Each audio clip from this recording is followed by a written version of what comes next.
E a gente tá aqui agora com uma mulher que eu sou mega fã, gente.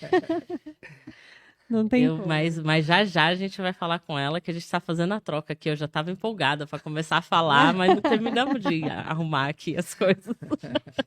Já tava querendo já... Já começa falar a da bater Estrela o da papo, Noite. porque os assuntos, eles se conectam, né? Sim. Eles trabalham juntos, construindo várias coisas juntos, né? Sim. Os dois, então, pega embalo o assunto, não dá Pega. nem pra... Não muda de assunto, Não a gente vai muda, continuar, mas continua. com um olhar para uma outra casinha que o Laílson também puxou o tema aqui e a gente vai seguir. Então, Irene, boa noite. Boa noite. Sempre muito bom conversar com você, que eu sou muito fã, já falei. A galera na imersão, quem foi na imersão? Nossa, a mulher fez um sucesso na imersão, gente. O povo ficou enlouquecido. Quem é essa mulher? Quem não tinha conhecido ainda, né? Porque quem já conhece já é fã logo de primeira. Sim. Que delícia, vocês são muito gentis sempre comigo. Sororidade é isso, né? Que bom a gente estar entre irmãs que não tem medo de se aplaudir. Isso é bom Mas, demais. gente, Obrigada.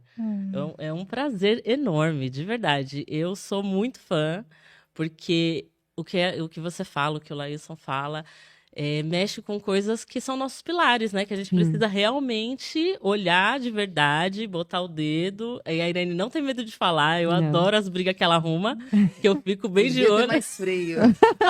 Mas eu não passei na fila do freio, a gente sabe disso. Não precisa. A gente tá cheio de gente com freio. A gente precisa de umas pessoas sem freio Sem mesmo. freio mesmo. Pois é, o Laílson deixou aqui uma missão árdua, falar depois dele é complicado, porque ele fala com eloquência, se posiciona, tão gostoso de ouvir, estava ali imersa em tudo que ele estava dizendo. E é isso, né? A gente se juntou para falar sobre a cultura do cuidado, né? Então ele vem com todas as contribuições da NR1 e da perspectiva da engenharia do trabalho, a engenharia de segurança do trabalho, e eu venho com a perspectiva da neurociência e da educação dentro dessa temática. Eu sou professora de sala de aula há mais de 20 anos, sempre conciliando educação escolar com educação corporativa. Já fui gestora também por bastante tempo, mas quando eu conheci o Laílson, há 5 anos, gente, eu descobri uma coisa que eu não sabia, né? Essa tal de NR1, essa tal de NR, de normas regulamentadoras e tal. Eu não tinha...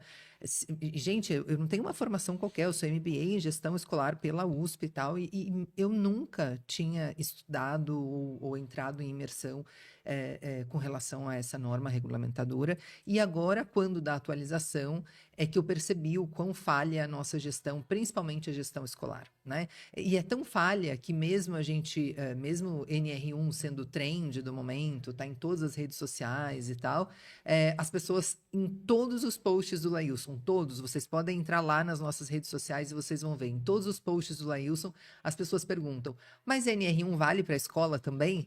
E eu digo, é legítima essa pergunta, porque eu, como gestora, também não sabia que a escola entrava nas mesmas regras de todas as demais organizações do trabalho, né? O que é um absurdo a gente não saber, porque é um trabalhador que está ali, inclusive é um trabalhador que está em condições precarizadas hoje, que é o professor, né? Então, Harvard fez uma pesquisa aí, mostrando os 14 profissionais mais infelizes do mundo, e adivinha só, lá no top 3 tá professor. Então, como que faz, né? Você tem o professor como uma das profissões mais infelizes do mundo. Então, você tira o teu filho de casa, leva para uma escola para entregar na mão de uma pessoa que está infeliz, percebe? E que não tem gestão, ingerência sobre essa infelicidade, porque depende de fatores externos, né? Então, é por aí que a gente vai começar essa conversa de hoje. Sim. Já é pedrada, já, né? Nossa, já. Porque, assim, essa frase bateu, doeu. Nossa. Eu nem tenho filhos, mas doeu. Você vai colocar seu filho nas mãos de uma pessoa que está infeliz. Exato. Mas olha só a situação, é bem grave. Você vai colocar nas mãos de um profissional que está infeliz, que está precarizado, que não tem salário justo, que não é valorizado socialmente, que é perseguido e tal. Esse profissional está adoecido, mentalmente adoecido. E aí vamos dizer que hoje ele faltou à escola, ele não foi dar aula e ele foi recorrer a um médico. 80% dos nossos médicos hoje estão em burnout. Vai vendo. Aí, bom, por onde corre? Né? Então, quando você precisa ir trabalhar, você descobre que 1/3 da população está com alguma questão de saúde mental. E não importa a profissão. Né? Mas daí os dois grandes pilares da nossa sociedade, saúde e educação, estão absurdamente adoecidos. E o Sim. que a gente está fazendo a respeito disso? E aí não estranha a gente perceber também os indicadores de questões que envolvem saúde mental, estresse, automutilação, depressão infantil, né? Quando a gente pensa em criança, a nossa imagem mental ainda você fala criança, a gente ainda tem uma imagem de Alegria, alegria, felicidade. felicidade, aquele riso do pátio, Uhum. aquela brincadeira. A gente ainda tem essa imagem Sim. mental, mas não é a realidade, né? As nossas crianças estão estressadas, ansiosas, né? Muito ansiosas, depressivas, se mutilando. E a gente já tem indicador de crianças com menos de 10 anos de idade atentando contra a própria vida. Como assim? Pois é, a gente já tem isso. Então, como que aos 10 anos de idade, você olha no seu entorno e você toma a decisão de que não tem mais nada o que você possa fazer da sua própria vida? A sua vida nem começou aos 10 anos, praticamente. Você não tem uma década nessa terra ainda, Uhum. e você já decide que isso aqui não está valendo a pena e tira a sua própria vida. É com esse cenário que a gente está lidando. Então, falar de saúde mental, falar de cultura do cuidado, é uma prioridade. A gente falou muito sobre Covid-19, uma grande pandemia, mas a gente está vivendo uma pandemia de saúde mental anunciada pela OMS, por exemplo, lá em 1999. Um dos primeiros relatórios surgiu em 1999. No ano 2000, a OMS começou a falar ainda mais, a Organização Mundial de Saúde começou a falar ainda mais sobre as questões que envolvem saúde mental. Só que ninguém deu atenção. E a gente está em 2025 e tá tarde para falar disso, mas a gente ainda tem preconceitos com relação às questões que envolvem saúde mental e a gente ainda tem gente que insiste, isso é modinha. Agora tá na modinha falar de saúde mental. Agora tá todo mundo estressado, burnoutado. Que pena que não é modinha, não é uma questão de modinha. Ao contrário, ainda é um tema tabu. Tem muito mais gente tentando dar conta da sua própria condição de saúde mental e ir para o trabalho, muito mais gente nessa condição do que gente sacaneando o INSS ou pedindo atestado. Sim. Percebe? Então a gente ainda precisa falar sobre isso também. Quando a gente fala do ambiente escolar, me preocupa muito, porque é o que eu comentei aqui enquanto o Lailson falava, que é um momento de formação. E a gente sabe que é um principal momento de a gente absorver coisas, de a gente formar caráter, de a gente criar várias crenças ali durante essa... E o quanto a gente que é adulto sabe o quanto é difícil você quebrar coisas que você viu lá atrás. E a gente teve infâncias felizes. Imagina... E agora você imagina essas crianças que estão vivendo essas situações que a Irene colocou aqui, que, eu nunca parei para pensar que, assim, uma criança tirar a própria vida, né? Tipo assim, o que tá passando nessa cabeça? A gente sabe que existe, mas eu nunca parei para analisar isso e eu fiz isso enquanto você falava. Né? Cara, como vão ser os adultos se a gente não cuidar disso agora? Então, a gente precisa cuidar dos adultos. Os adultos. Então, antes de falar da infância, a gente precisa falar dos adultos, né? Eu estive na reunião que aconteceu aqui na LESP, em São Paulo, para discutir o Plano Nacional de Educação, o PNE. E a gente falava muito, eu ouvia muito se falar nessa reunião sobre o cuidado com a primeira infância, o cuidado com a aprendizagem, o cuidado com o aluno, o cuidado...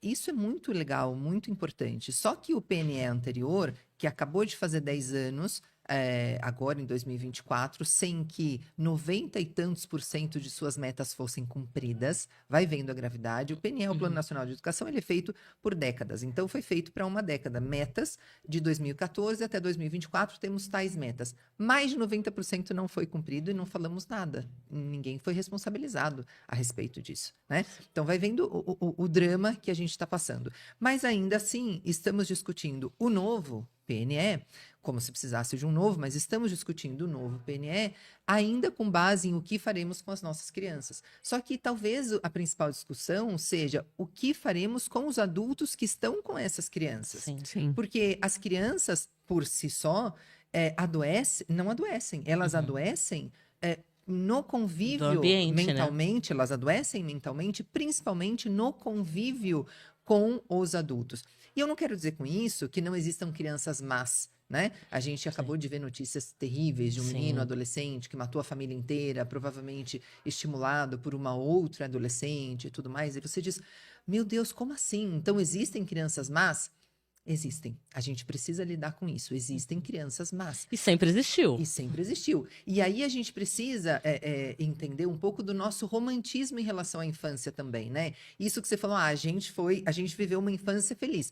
A gente é muita gente. Na verdade, não. Na verdade, a gente tem uma tendência a romantizar a nossa própria infância. Eu sou mais velhinha que vocês, eu tenho 46 anos de idade. Eu vou dizer, eu cresci e só quando eu tinha 11 anos de idade é que surgiu o ECA, o Estatuto da Criança e do Adolescente. E só depois do Estatuto da Criança e do Adolescente é que a gente começou a trabalhar o conceito criança, a entender criança como um sujeito. Como gente, como um sujeito de direitos, inclusive. Percebe? Então, inevitavelmente, pessoas da minha idade somos pessoas sequeladas. Por quê? Porque vivemos uma infância longe do Estatuto da Criança e do Adolescente, em que bater na criança estava permitido, em que a educação não era vista como respeitosa, mas como repressora. Então, não tivemos uma infância feliz. Infelizmente, não tivemos uma infância feliz. Ainda não temos uma infância feliz por diferentes motivos, né? Então, a gente ainda vê a infância feliz como exceção. E quando a gente pensa principalmente nesses números da educação, então a gente fica mais assustado ainda, porque se as pessoas que convivem com as nossas crianças estão infelizes, não tem como essas nossas crianças estarem felizes. A gente opera, a gente se desenvolve por neurônio espelho. Então, o meu comportamento é espelhado nesse exato momento por você. Então, se eu tô aqui, eu começo a mexer no meu cabelo, eu dou uma coçada aqui no meu nariz, ou eu ajeito os meus óculos, sem querer, você está fazendo esse movimento. Você espelha esse movimento. Presta atenção numa sala de aula. Às vezes você começa a fazer... dá uma tossinha, o aluno copia. Neurônio espelho, ele copia comportamento. E ele está copiando o comportamento ansioso e depressivo, que é o nosso comportamento como adulto. Percebe? Então, hoje é muito urgente que a gente cuide dos adultos, sim. Inclusive porque essa geração de 40 anos de idade, mais ou menos 40 anos de idade, que é a geração que está em sala de aula, em sua maioria, foi uma geração que tanto no mundo corporativo quanto na escola, foi uma geração talhada, forjada, criada para aguentar. Aguentar. Então, uma geração que está sofrendo burnout, que está sofrendo ansiedade, porque foi construída para dar conta, né? Então, a geração dos 40, a gente tem visto, a geração dos 40 é que leva 400 nas costas, né? Que leva muita gente nas costas, leva a família inteira nas costas, uma empresa inteira nas costas, não impõe limite, não delimita tempos de autocuidado, de convivência familiar e tal. Está estressada, está ansiosa, não consegue dormir. O principal relato dos nossos professores é que não conseguem dormir porque estão em estado de ansiedade. No momento de dormir, está lá conectando tudo com tudo o tempo todo, vendo tudo que tem que fazer, repassando todas as pressões que sofreu no dia a dia, não consegue dormir. Quem não consegue dormir, não consegue regenerar os seus sistemas, baixa a imunidade, está doente, pega afastamento. A gente tem em algumas prefeituras de São Paulo, de cidades de São Paulo, no que vai de ano, mais de 25 mil dias de afastamento, somando os dias de afastamento dos professores da escola. Então, assim, são números absurdos. Então, não investir em saúde mental, principalmente no que diz respeito à educação, é um crime. E aí as perguntas corretas que os pais deveriam fazer, né? A gente está fechando o semestre, mudando de semestre, alguns pais lá para agosto, setembro começam a pensar se vão mudar ou não, vão fazer rematrícula dos filhos ou mudar os filhos de escola ou não, no caso de pais que têm filhos em escola privada. E aí a gente orienta quais são as perguntas corretas a se fazer no momento de matricular o seu filho numa escola. E uma das perguntas importantes é como a sua escola cuida da saúde mental dos seus professores. Né? Quais são os benefícios que a sua escola oferece para os seus professores? Como os professores daqui se sentem realmente trabalhando aqui? Quanto eles ganham de salário? Que pausas eles têm? Percebe? Então, pensar que o professor só trabalha quando está em sala de aula é pensar que um maratonista só corre quando está lá na São Silvestre. Percebe? E não é assim. Um maratonista de São Silvestre, ele participa de várias pequenas provas ao longo do ano, ele treina todo santo dia, a alimentação dele é super balanceada, ele conta com uma equipe profissional, etc, etc, etc. Então, no caso do magistério, é a mesma coisa. Antes da gente entrar em sala, a gente tem muitas horas de preparo. Mas só que a gente hoje, como o salário está precarizado, os professores que estão em sala de aula precisam de 1, 2, 3 jornadas, né? E aí sobra que tempo para estudar? Não sobra Não tempo para sobra. estudar. E para se cuidar. E para se cuidar, muito Muito menos. O menos. que vai negligenciar? O autocuidado, obviamente. Então adoece. A minha ex-cunhada é professora da primeira infância. E eu via ela trabalhar, eu falava, gente, não para. Porque assim, ó, eu trabalhava numa empresa, quando dava meu horário, eu pegava minhas coisas, vinha embora e acabou. Cai a caneta, né? Isso, Você vai. acabou. Agora o professor não. Ela chega em casa, ela tem que preparar a aula, ela tem que revisar lá aquele. Na época tinha aquelas fichários, eu não sei se ainda tem, né?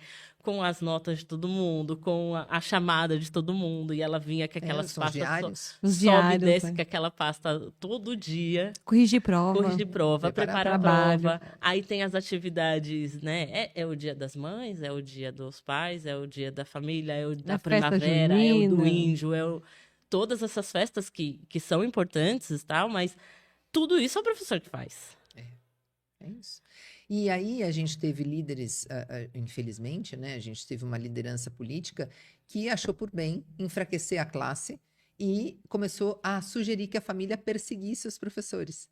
Tem família fazendo isso, inclusive gente famosa, né? Um humorista famoso por aí, dizendo que tem livro que a escola adota e ele diz pro líder, não vai ler coisa nenhuma. E eu vou lá falar com a sua professora. E eu fui, e o cara fala assim, ó, de boca cheia, eu fui lá tirar satisfações com a professora dele mesmo. Quem que ela pensa que é para ficar doutrinando meu filho? Amor, a gente não tem tempo pra fazer xixi, a gente não vai doutrinar seu filho. Entende? Quem está em sala de aula está tentando achar 5 minutos para fazer um xixizinho. Não vai dar tempo de doutrinar o seu filho. Aliás, se nem você consegue fazer o seu filho te obedecer e você só tem um, você acha mesmo que a gente tem tempo de doutrinar com 30, 40 numa sala de aula? Então, assim, é um absurdo o que a gente tem visto. E o que a gente tenta explicar para os pais, e aí entra uma coisa muito importante, é uma matéria pendente, que é a matéria de educação parental, né? O que a gente tenta explicar para os pais e para as mães, não é porque você pariu que você sabe o que fazer com esse sujeito. Sim. Você só tem uma amostra de ser humano. A gente que é professor tem pelo menos 30, 40 amostras por sala, e a gente nunca dá só uma sala no ano, né? A gente pega várias salas no ano inteiro. Então, a gente tem várias amostras de ser humano. Então, confia no que a gente está falando a respeito do desenvolvimento do seu filho, né? Estabeleça uma relação de parceria com a escola, com os professores do seu filho, entende? Porque o professor vai conseguir te dar orientações importantes a respeito do desenvolvimento do seu filho. Só que, assim, há professores hoje que sugerem, por exemplo, para a família, olha, estamos achando que o seu filho tem alguma questão de neurodivergência, pode ser que o seu filho seja TDAH, vamos procurar um apoio neuropsicológico, um neuropediatra, para ajudar a gente a entender como o seu filho pode funcionar melhor. E a família começa a perseguir ainda mais esse professor, como se o professor não soubesse do que está falando, Então, assim, isso não ajuda. Numa relação micro, dentro da sua casa, se tem um casal heterossexual, vou colocar lá um pai e uma mãe, e tá ali a criança, e o pai fala uma coisa, a mãe fala outra, e mesmo que seja uma família homossexual, 2 mães, 2 pais, um fala uma coisa e o outro fala outra, essa cisão do casal já interfere no desenvolvimento da criança. Pais separados, por exemplo, o pai fala uma coisa, a mãe fala outra, a mãe põe a criança contra o pai. Essa desgraça toda fere o mental da criança, fere profundamente, causa traumas para o resto da vida. Então você avalia só quando essa criança começa a perceber que a família fala mal de toda a escola, que a família invalida todos os professores, que a família não está segura sobre o comportamento do professor na escola. Essa criança entra como? Violenta. Ela entra armada, né? Armada. E às vezes literalmente. Por isso que a gente tem visto esses absurdos também de chacinas dentro de escola, de um matando o outro, de criança que entra literalmente armada na escola. né? Então, a escola, ela não é um simulacro da sociedade, ela é a própria sociedade. Ali dentro da escola, a gente tem tudo o que está acontecendo dentro da sociedade. E dentro da sociedade, por exemplo, está acontecendo um montão de misoginia. Então, as pessoas estão com ódio das mulheres, né? Líderes políticos também validaram esta postura de entender que mulher era fraquejada, entender que mulher é menos, entender que mulher vale menos que homem na sociedade, criar grupos de internet de Red Pill. Vai vendo, tá tudo isso circulando e aparecendo lá na escola. Sim. Porque a escola não é uma bolha isolada do que tem fora, né? É permeável. É o que tá lá tá reflexo. aqui. O que tá lá tá aqui. Entende? Então, toda essa violência... E adivinha só, dentro do magistério, a maior parte dos profissionais são as profissionais, são As professoras ainda, né? Então, obviamente, elas sentem muito mais esse machismo também, essa perseguição, esse ódio à mulher. Eu não sei se vocês assistiram a série Adolescência. Vocês assistiram? Eu não assisti. assisti. Eu fiquei um pouco receosa de assistir, porque eu ouvi tantas coisas que eu falei, acho que eu vou esperar um tempo Passar para onda, poder, né? isso, pra para eu poder poder assistir sem vieses. Eu consegui fazer isso com outras séries e outros filmes e tal, mas com adolescência não consegui. Eu tive que assistir, É obviamente. óbvio, né? Também é o seu tema, É né? o meu tema, tive que assistir. E eu vou te dizer, dá um mal-estar, realmente. É um grande mal-estar que te dá. Então, convido a todos que assistam essa série e que passem por esse mal-estar. Primeiro, pela infância idealizada que a gente falou, a infância romantizada de que a gente falou. Ou a gente não esperar. A gente não espera que uma criança possa cometer uma maldade, né? Eu sou educadora, gente, entende? E ainda assim, eu estava assistindo com o Laílson. E tava Laílson e eu olhando a série, e a gente com aquele mal-estar. E alguma coisa dizendo assim, não, vai ver que não foi ele. Não, só pode ter sido o amiguinho. Porque o amiguinho a gente não estava com um vínculo emocional ainda. Não, mas não pode ter acontecido. Não, agora vão ver que foi um engano. Agora vão ver. E não, percebe? Então, assim, é muito mal-estar que te dá durante a série inteira saber que uma criança é capaz disso. Mas aí você vai olhar o contexto. Claro que há um componente genético, pode haver um componente genético, nisso que a gente chama de transtorno de conduta na infância, mas muito do que acontece relacionado aos transtornos de conduta tem muito a ver com o que acontece dentro da casa. Quando a gente vai entrando na série, a gente vai percebendo um pai machista, que grita, que é violento, que silencia tanto a filha quanto a esposa e que vai mostrando para esse menino como ele pode crescer odiando mulheres, percebe? E a gente vê o retrato disso, dessa construção desse personagem, num momento ápice da série em que esse menino peita a psicóloga. A psicóloga vai lá antes da audiência, tenta falar com ele e tal, e ele peita essa psicóloga, percebe? E com todo o ódio e toda a fúria que tem dentro dele. Então, o ódio, a fúria, sim, pode haver um componente genético, sim, pode haver um transtorno de conduta que, apesar dos pais serem muito gentis, muito amáveis, muito protetores, a criança veio assim, mas é o mais raro. O mais normal que a gente percebe nos transtornos de conduta, principalmente nessas condutas violentas com relação às professoras, né, é que vem, sim, de casa ou que vem, sim, desse superestímulo da internet, que é casa de ninguém. E lá na internet há muitos grupos misóginos e que incentivam, sim, esse ódio às mulheres. Então, nós, mulheres, nunca estivemos tão inseguras quanto estamos agora. Né? A gente avança, acha que avançou no feminismo, acha que avançou na discussão, mas sempre tem como dar uns passos para trás, infelizmente. Né? Esse mundo que é a internet, eu acho que ele é muito hostil para a criança, né? E a gente não toma nenhum cuidado com isso.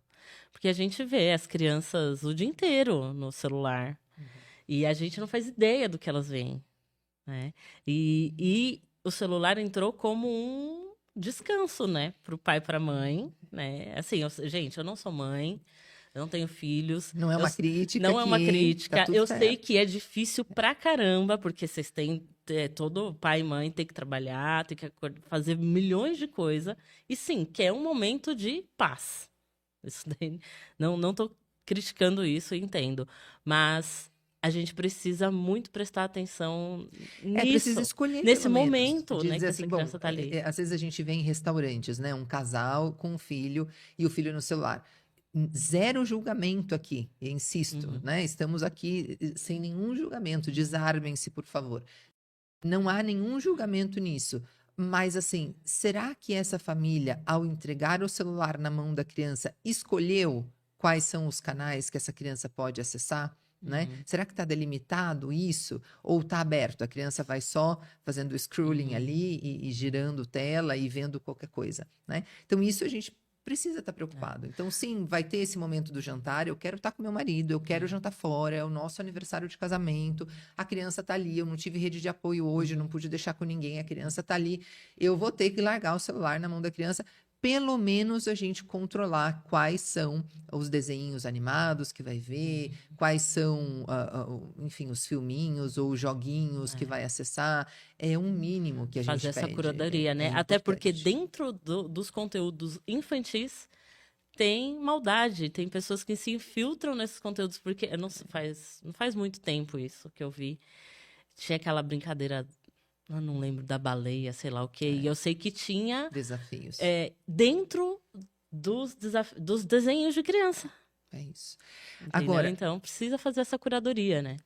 Eu acho que foi nos Estados Unidos, não me lembro, houve há umas 2, 3 semanas uma exposição de fotos com vítimas da internet. Mais de 240 pessoas que morreram vitimadas por esses desafios de internet, essas coisas todas. Nossa. Então, a gente precisa em algum momento falar sério sobre a regulamentação da internet também, porque isso ajuda a gente que está na educação, né? Então, a gente que está na educação não pode fazer milagre se a sociedade não contribui. A gente é só um pilar da sociedade, é só um pilar da convivência dessa criança. Então, a gente precisa de todo o resto funcionando e funcionando bem para que aquilo que a gente está fazendo na escola faça sentido e surta efeito também, né? Então, puxa, tem muito para a gente falar a respeito disso, muito para a gente avançar. A gente precisa ter muito cuidado. A gente está, sim, com uma geração ansiosa, mas também reflexo de um comportamento adulto. Então, eu estou muito preocupada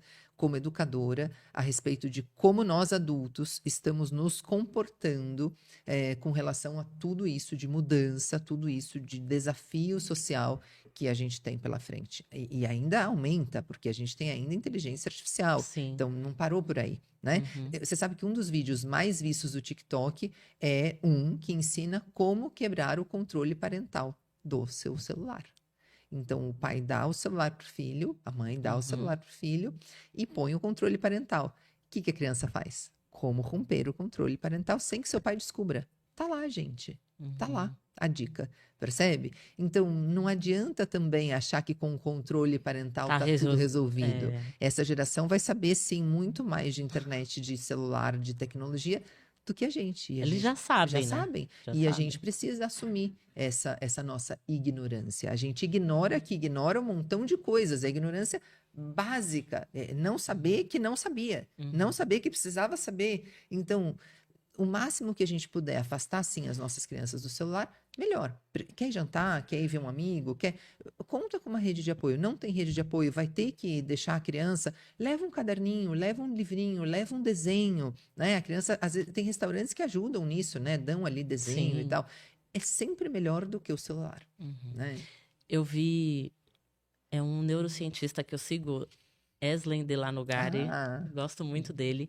E ele falou uma vez sobre o que o pessoal fala, genética, né? Porque a genética é porque tá na genética. E ele falou que ele falou, no caso, era psicopatia, né? Não é o nosso tema aqui, mas ele falou que existe o componente genético, mas que o ambiente é muito mais importante para o desenvolvimento desse transtorno, né, do que a genética em si.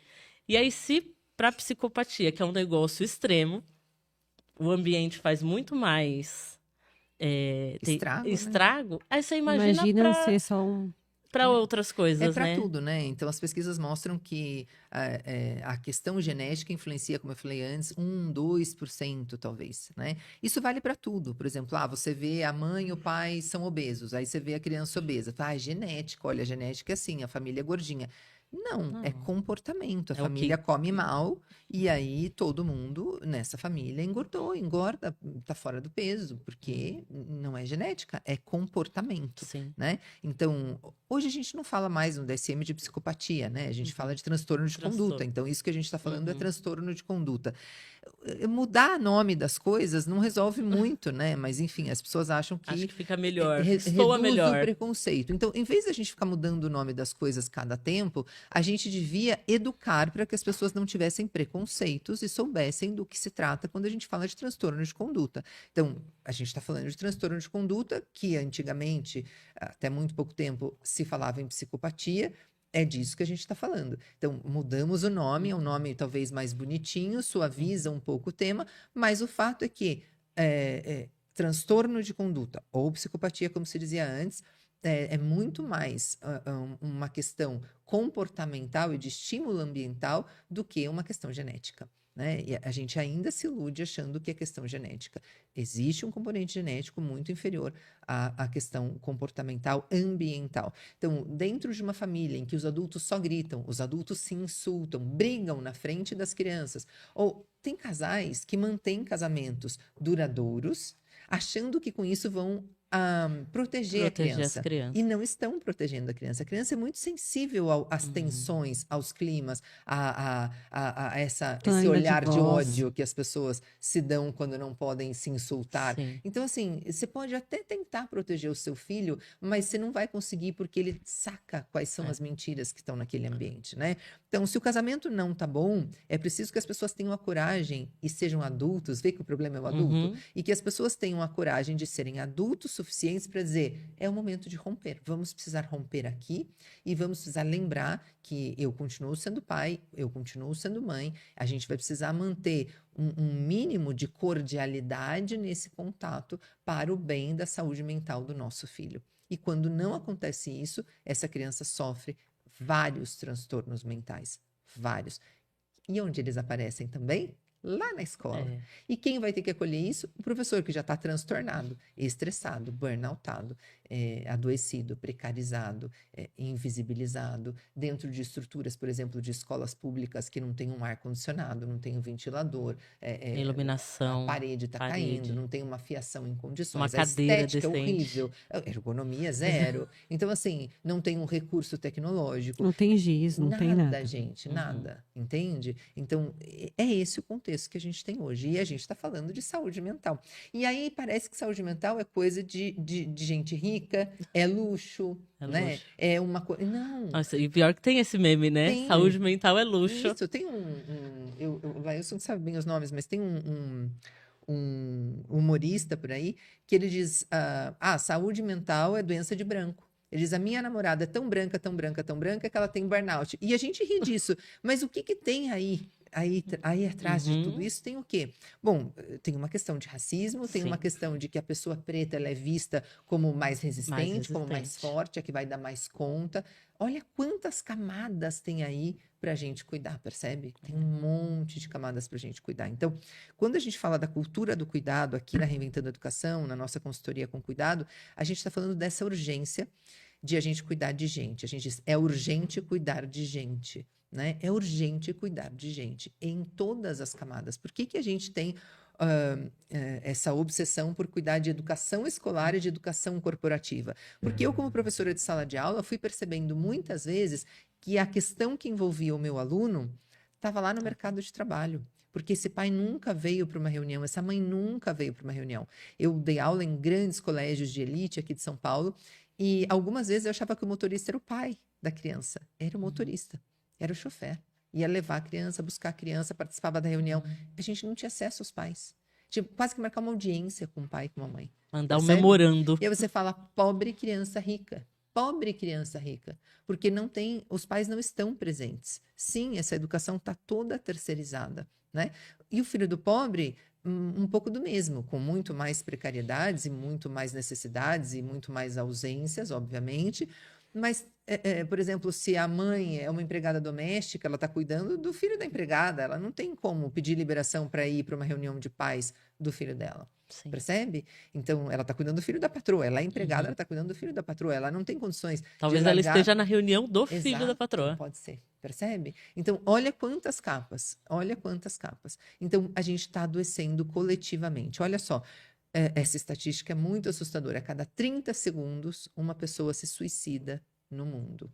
A cada 30 segundos, uma pessoa se Nossa, suicida. durante esse nosso papo aqui, Você imagina quantas pessoas... quantas pessoas? Quantas pessoas? Vai vendo. Ai, Entende? Então, a gente está sozinho, a gente está isolado, a gente não se conecta. Existe um estudo longitudinal de Harvard que é feito já há mais de 80 anos, ele está na 4ª geração, o 4º diretor já de pesquisa, avaliando a 4ª geração, e esse estudo pergunta o que faz a nossa vida ser feliz? Né? Será que é dinheiro? Será que é fama? Será que é conforto? Agora, né, atualmente, será que são os likes da internet? Aliás, você já deixou um like aqui no nosso vídeo, já fez comentário, deixa aí o seu like. Será que são os likes no nosso vídeo? O que será que faz a gente ser feliz? O like faz a gente feliz, põe aí, garanto. Pode pôr que já Pode, faz porque parte, faz parte. Mas olha, tudo isso é uma felicidade passageira. O que faz a nossa vida de fato ser feliz são as nossas conexões, é a qualidade das nossas conexões, percebe? E a gente está cada vez menos conectado, principalmente porque a gente está tão mediado pela tecnologia que a gente se desconecta, a gente vai se isolando e tendo essa sensação de solidão. Então, essa estatística mostra bem. Existe alguns países já tem o Ministério da Solidão.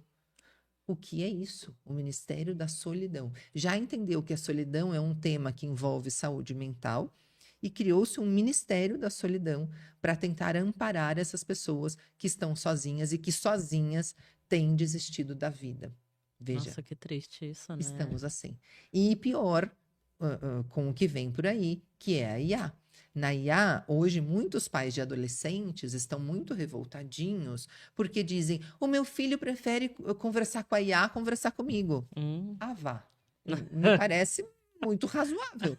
Vai conversar com você, ele vai ter um castigo, ele vai receber uma bronca, ele vai receber um grito, ele vai receber um julgamento. A IA é sempre gentil. Você já conversou com a IA? Sempre. Ah, e você gostou disso? Que bom. Posso te Olha, ajudar? posso te ajudar em outra Como coisa. você é incrível, eu adorei sua Não ideia. é? Gente, a IA ela é muito solícita. É. Eu adoro conversar com a IA também. Uhum. Né? Então, você está lá trabalhando e faz uma pergunta, ela não só responde aquilo que você perguntou, como ela te oferece ainda mais. Ela está sempre ali, sempre disposta, sempre gentil. Muito obrigado, que legal, e não sei o quê, sempre com exclamações e tal. Estou aqui se precisar. E as pessoas do teu entorno? As pessoas te perguntam, e aí, como é que você está? Se você começa a tentar explicar, a pessoa já está lá no banheiro, já saiu correndo, já não está mais ali para te ouvir, porque não tem tempo, percebe?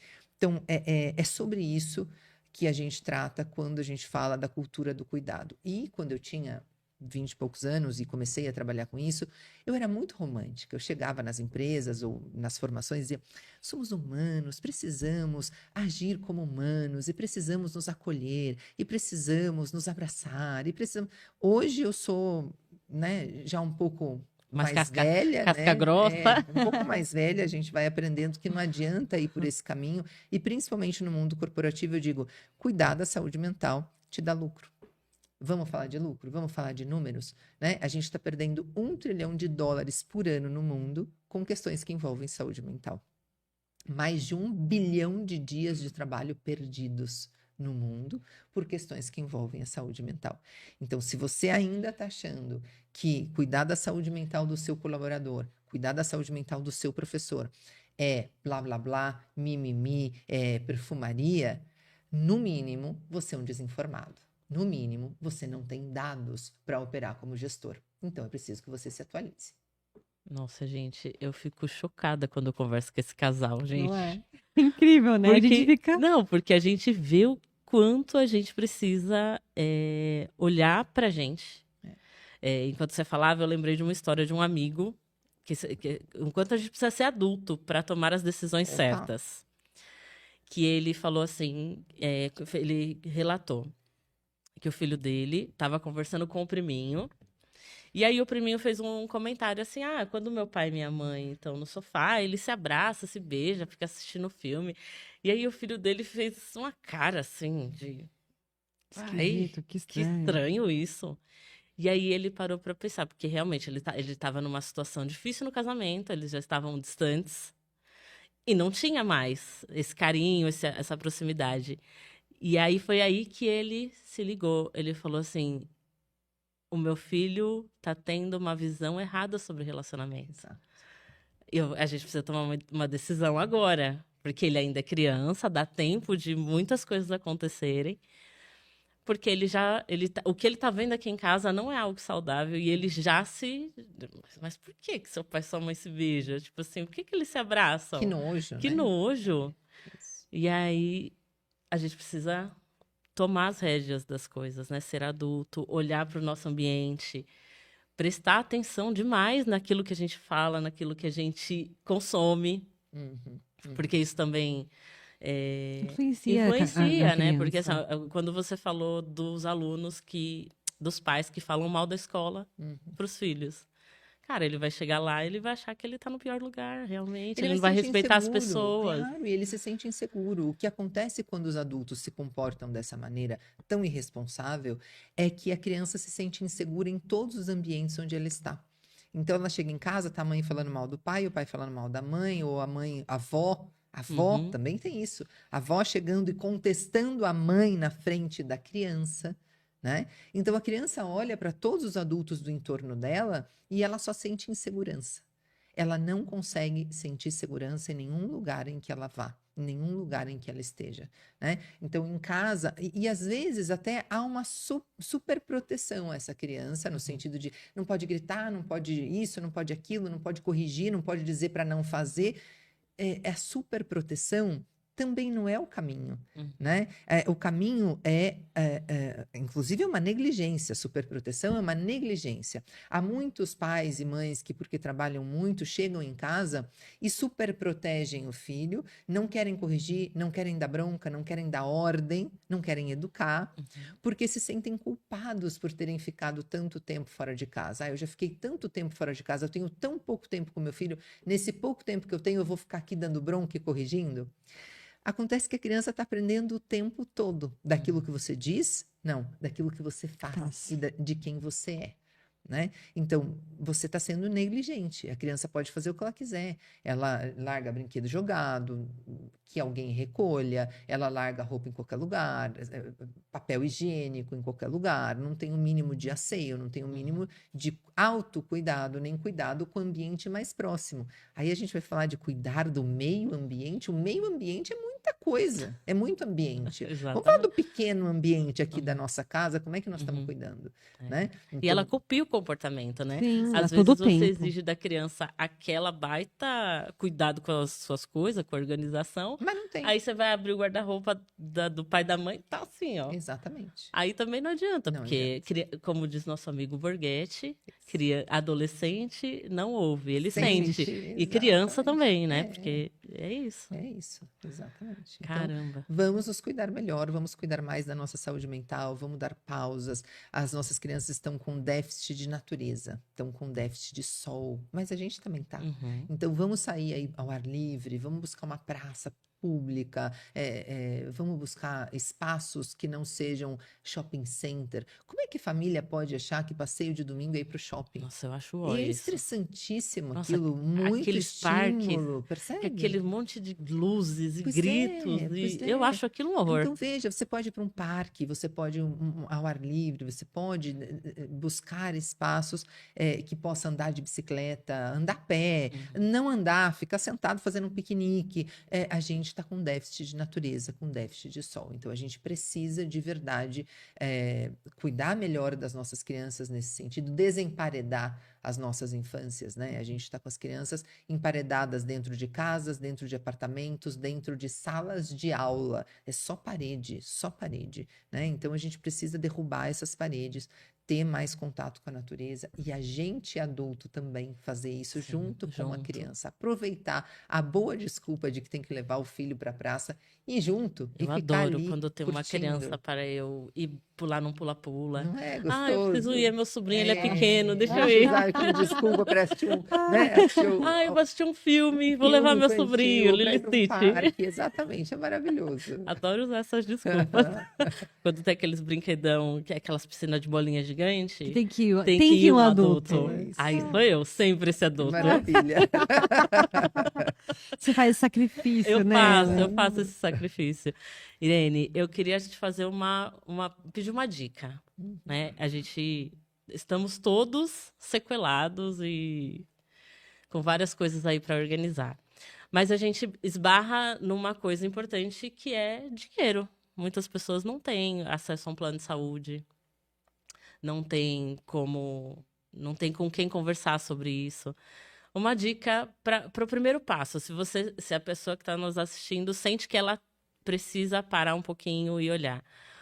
Qual que é um recurso que ela pode encontrar de forma fácil, que não vai impactar no orçamento da família, enfim, para ela começar a dar um primeiro passo para melhorar essa cabecinha. Hoje a internet tem as suas coisas negativas, mas ela é muito democrática, né? Ela democratiza muito o conhecimento também. Então, a primeira grande dica que eu dou é escolha bem as páginas que você vai seguir, né?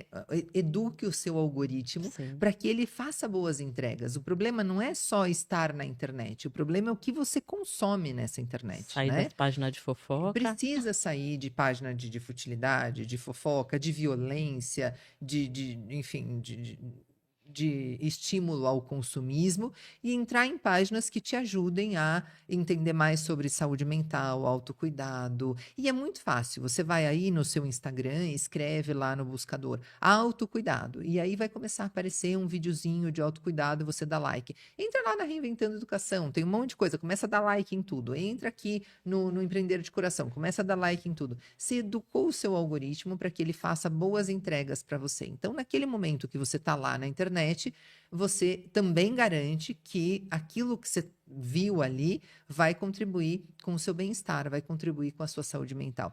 Então, é inevitável, a gente está viciado em internet, a gente está viciado no celular. Enquanto a gente não rompe com esse vício, a gente pode educar o nosso algoritmo para que ele faça boas entregas para a gente, entregando páginas que vão levar a gente para bons lugares. Essa é uma primeira coisa.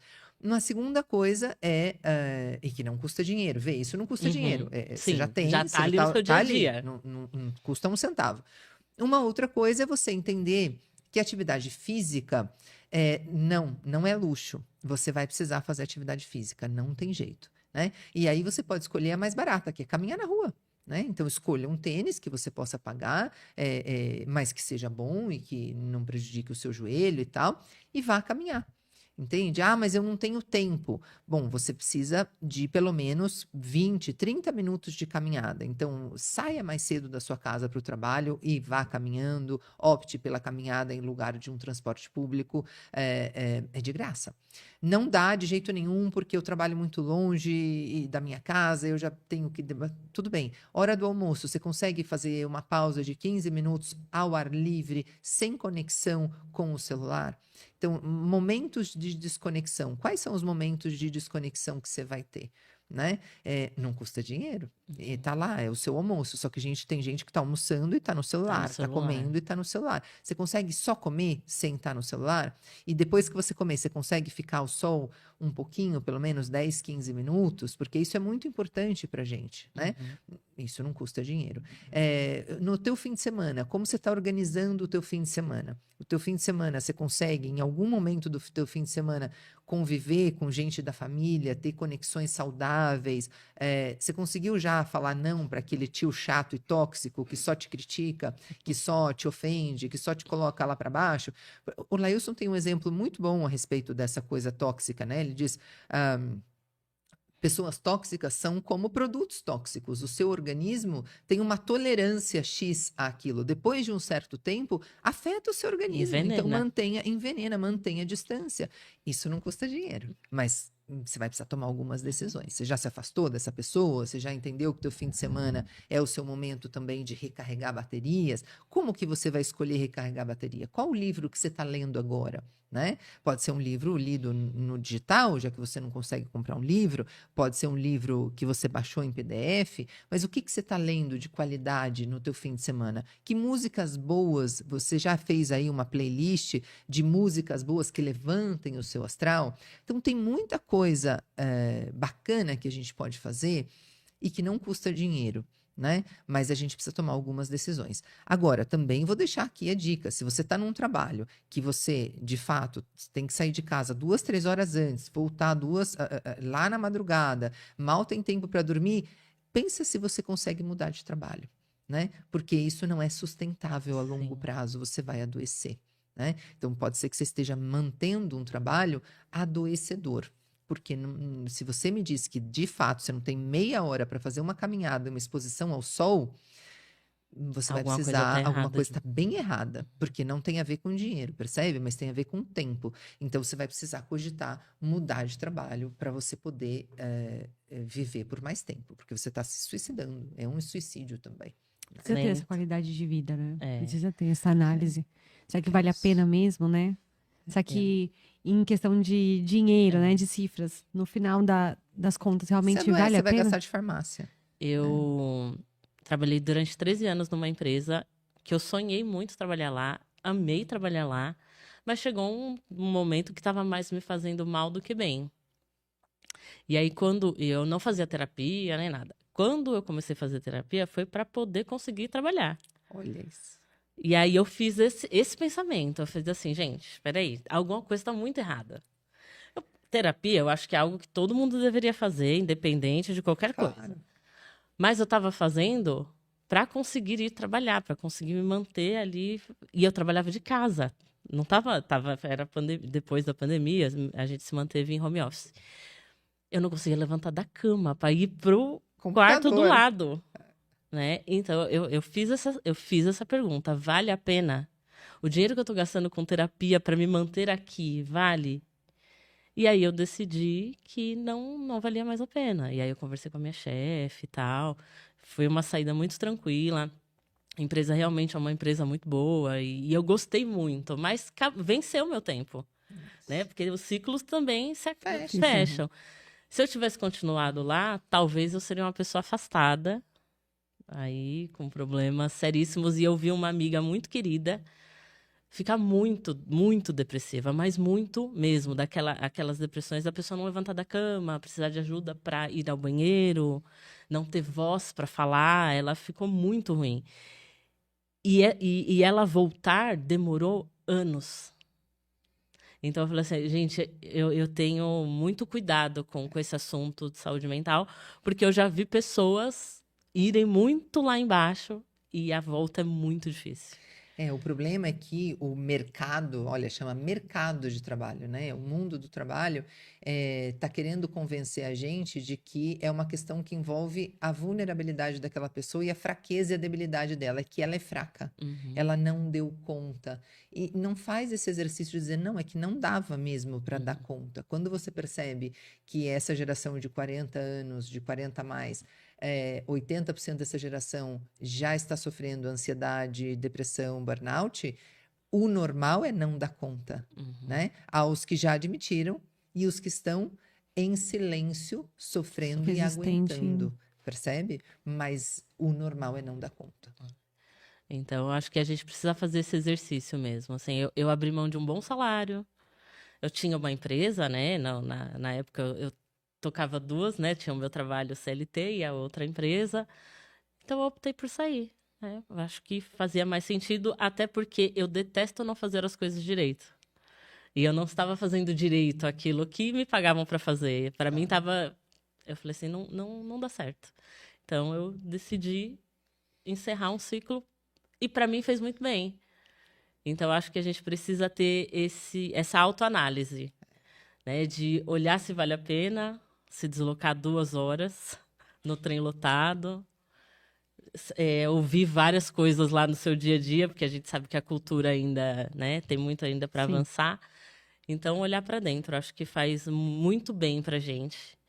E é importante porque as nossas crianças estão vendo a gente fazer tudo isso. É isso. Às vezes me criticam na internet, dizem, você fica falando de saúde mental como se todo mundo pudesse ter os privilégios que você tem de fazer caminhada, fazer academia, não sei o quê. Tem gente que não pode, tem gente que vai morrer. Então, eu vou morrer também, todo mundo vai morrer. Só que assim, se a gente não escolher, se a gente não tiver coragem de optar por nós mesmos, em algum momento, a gente vai morrer talvez um pouco mais rápido, um pouco antes. Então, se você não está num trabalho, insisto, que hoje te dê condições, opte por ganhar menos, talvez, né? Em um outro lugar, mas que te dê um mínimo de dignidade. O trabalho não pode romper com a sua dignidade humana, né? E é digno de todo ser humano ter um tempo para fazer uma refeição em condições e tomar um sol, ter uma pausa, né? Então, precisamos repensar. E sim, também precisamos repensar como adultos que espelham os seus comportamentos para as crianças que estão no entorno, né? Muito importante. Ver as crianças os jovens não estão querendo mais entrar no mundo do trabalho. As empresas têm um monte de estratégias de atração de talentos, mas nenhuma delas está convencendo essa garotada aí. Virou piada, né? CLT entre as crianças, eu vi. Teve uma escola, eu vi um post de alguém falando que numa escola particular a brincadeira, o xingamento era CLT. Que absurdo, gente. É isso.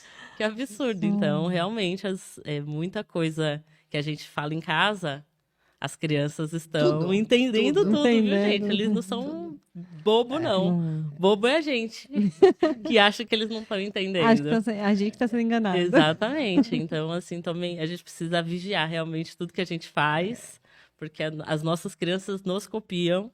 Então, por favor, sejam seres humanos bons, porque eu quero que a gente só melhore. Eu sei que eu não vou ver tudo isso, mas para quem ficar, tem que estar melhor do que isso aqui, pelo amor de Deus. É isso mesmo. Gente, já é 9h06. Não dá para acreditar? Passar rápido demais. Peraí, deixa eu ler um comentário. Se a gente deixar a Irene...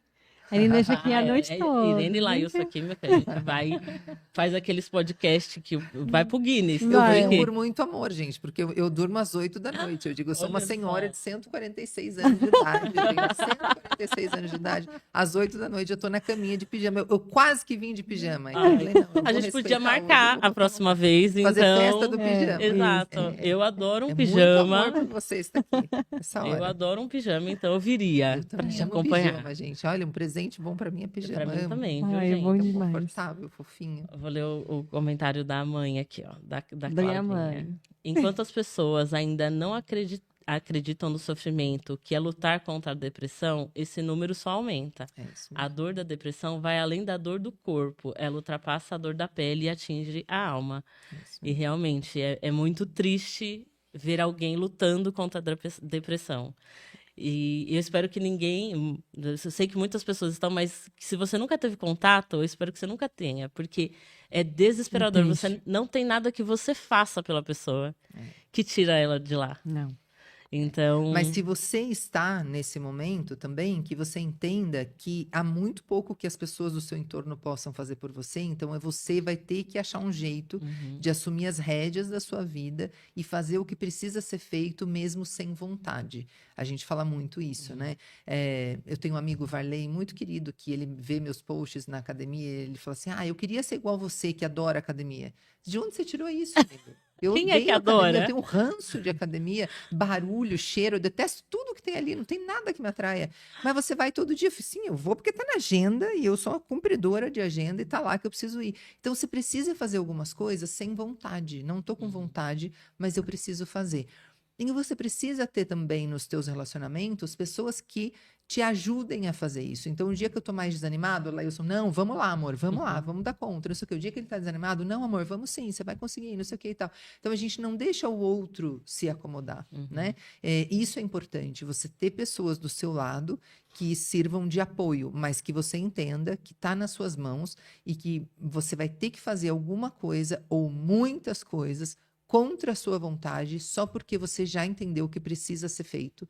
Sim. E que se você não fizer, e não fizer com muita disciplina, pode ser que esse quadro se estenda por muitos anos. E isso é muito triste, né? A sua vida fica muito limitada. E as pessoas do seu entorno também vão adoecendo. Então, é um gesto de alto amor, mas também de amor com as pessoas que estão no seu contato, você entender que você vai precisar cumprir uma agenda sem vontade.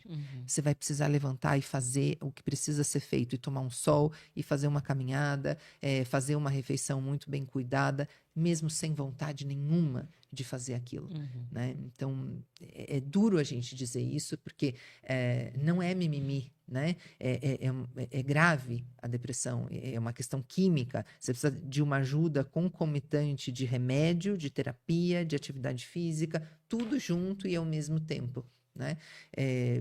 Precisa de muita dose de paciência, muita dose. Então, cuidem-se bem, tenham paciência, aos que estiverem nesse quadro, tenham paciência, mas cumpram com essa agenda de autocuidado, de auto-amor, e entenda que vale a pena estar vivo. Isso é o grande presente que a gente tem, é a própria vida, né? Então, a gente precisa entender como faz para a gente viver melhor. Sim.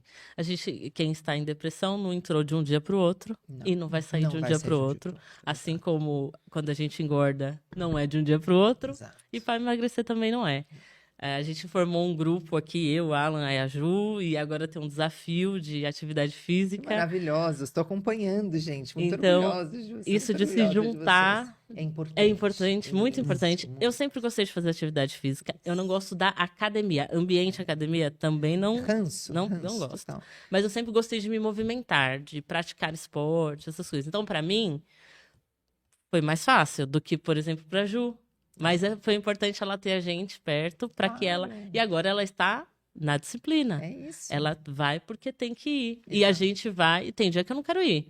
Mas fala, não, mas vamos. Eu tenho o Alan que ir, vai, a Ju vai. E aí a gente chega na academia, tem as outras pessoas lá. Tem a Ruth, tem a Dai. Tem um monte de gente que está fazendo o desafio junto com a gente. Esse meu amigo diz assim, mas é que eu gosto de... Como era? Beach tênis. Eu gosto de beach tênis. Falei, amigo... Vamos lá. O beach tennis, você precisa ter a quadra reservada, os amigos todos que precisam ir no mesmo dia, na mesma hora. Precisa não chover. Você tá achando jeito de não ir, né? Você tá achando várias coisas e oportunidades para você não fazer. Então, ir à academia é só porque ela tá lá e tá lá aberta o tempo todo e é mais fácil. Não é o que me dá mais prazer. Mas não vai dar para eu caminhar na rua todo dia, não vai dar para eu fazer um esporte coletivo todo dia, jogar vôlei todo dia. Então, o que dá para fazer todo dia? É isso, porque a nossa vida está sedentária. O meu trabalho, o trabalho do Laílson, a gente dá formação, então é sedentário, né? A gente trabalha online, trabalha de casa. Olha, outro dia, não saí hoje, então 75 passos. Da minha cadeira para o banheiro, do banheiro para a cadeira, e isso se toma bastante água, fazer bastante xixi. Senão, nem isso, percebe? Exato. Então, precisa de atividade física, não é uma opção. Entende? É uma necessidade. Trabalhos que demandam mais movimento e tal. Não é o nosso caso, né? Então, a gente precisa, sim, desse cuidado de ir para o que é mais fácil. É mais fácil a academia? Vai para a academia. Sim. E não adianta só a caminhada também, porque depois de uma idade, a gente está perdendo massa muscular. E aí, precisa puxar ferro. Odeio. E daí? Quem se importa com o meu ódio? Tem que ir lá e fazer. Doutora Patrícia esteve aqui a semana passada e contou pra gente todas essas coisas. Doutora Patrícia é ginecologista, sua ginecologista também. Diva, que linda. Então ela esteve aqui. Ela veio, eu não vi, gente. Ela veio. A Ju foi abrir os exames aqui ao vivo. Olha, que abuso! Ao vivo aqui para todo mundo e ela explicou direitinho. Ela me cuida muito, a Patrícia. Hoje mesmo escrevi na rede social dela. É uma médica, puxa, que eu super recomendo para todo mundo. Foi a primeira médica que eu tive na vida que não normalizou a minha dor de menstruação. Entendeu que uma adenomiose, uma endometriose não é mimimi. Exato. Entende? E todos os ginecologistas aos que eu tinha passado até então, menstruação é assim mesmo, dói. Amor, eu tô desmaiando, assim, eu desmaio de dor. Não é possível que isso seja normal. Né? Não é possível, mas foi assim que eu fui tratada por 40. Eu menstruei aos 15 e fui conhecer a doutora Patrícia só aos 40. Nossa. E sofrendo todos esses anos. Então, só depois da doutora Patrícia que eu fui cuidada. De verdade. De verdade. É uma pessoa que está ali, que cuida, que pede exames, que tem um saber holístico e vai olhar vitamina e não sei o quê. Maravilhosa, né? Doutora Patrícia é maravilhosa. Então, ela é um dos investimentos altos que eu faço na vida, que vale muito a pena, muito a pena. Irene, muito obrigada mais uma vez. Sempre bom conversar com você, com a Laílson. Vocês são incríveis. Eu falo, tinha que ter várias cópias de vocês aqui, porque a gente precisa muito de gente que fale essas coisas. E não tem, entendeu? A galera fica vendo na internet os donos de plataforma, influenciador de tigrinho. Pelo amor de Deus, gente. Vocês têm que ver gente assim, ó. Que educa o seu algoritmo. Exatamente. Nutra o algoritmo com coisas boas. A Irene é uma delas. Por favor. Vocês precisam ouvir dessa mulher e apoiar as brigas dela lá. Porque ela briga com a galera lá e eu gosto. Me batam muito, por favor. Olha, Irene, para você. Obrigada, querida. Muito obrigada. A Tuca Flores sempre apresentando aí os nossos convidados com flores. Hortifruti em Família também. Hortifruti em Família, muito obrigada. Muita gentileza. Eu vi que vocês deram pro Laílson também. Laílson, sim, ganhou flores de mim. Eu pedi ele em namoro. Com flores. Olha só. Tá vendo? A Irene ela tá em 2050, essa mulher. Linda, gente. Obrigada. Obrigada, Tuca Flores. Obrigada, Hortifruti. Adorei estar aqui com vocês. Sempre um prazer estar aqui. Obrigada. Muito bom. Obrigada. A Irene, certeza, vai estar lá na nossa imersão também, porque é sucesso. Gente, muito obrigada por quem ficou aqui com a gente hoje. Siga... Irene, fala suas redes, por favor. Irene Reis Profe no Instagram, Irene Reis no LinkedIn. Siga Irene Reis Profe e Reinventando a Educação e Com Cuidado, líder. Então, muito bom. Siga a Irene, o Laílson. Tá na descrição do episódio também, tá bom? Todos o arroba deles. Então, sigam lá. Muito obrigada e até semana que vem. Até. Boa noite. Boa noite. Tchau, tchau.